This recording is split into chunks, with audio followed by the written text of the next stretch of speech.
après, il m'a expliqué que ça s'est produit, en tous les cas, le malaise s'est produit autour de 4h30, 5h du matin, et il était dans son tour de champ, il lui restait 15 minutes pour finir son... Voilà, donc il est parti. Donc moi je suis ici membre d'une délégation conduite par le ministre Kémy, donc une délégation du Congo. Donc vous savez que le président Sassou et son épouse, on va dire, sont plus ou moins, on va dire, des amis ou des membres de la famille. Papa Wemba était un membre de la famille, j'allais dire, c'est un compatriote des deux rives.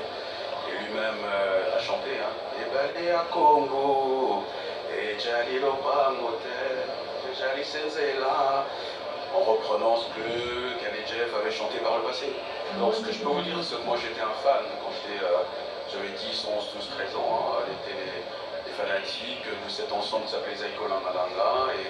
Et on avait trouvé qu'il y avait une nouvelle tonalité musicale qui avait fait jour à cette époque-là. Et puis par la suite, il y a eu Viva la Musica, sans parler de la période Isifi, le Collet, Yoka le Collet, Viva la Musica.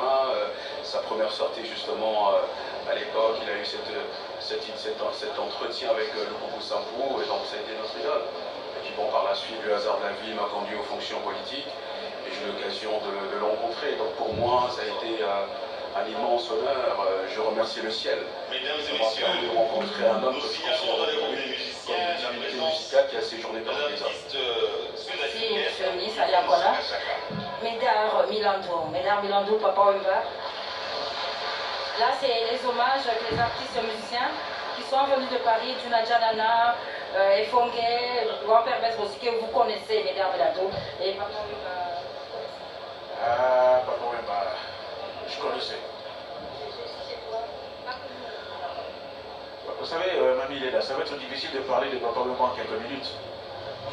Je dirais tout simplement que Papa Wemba, la première fois, c'est moi qui suis allé vers lui. Il y a très longtemps, parce que j'accompagnais un jeune opérateur culturel du Congo Brazzaville, Serge Mayembo, qui voulait le produire à Brazzaville et à Pointe-Noire.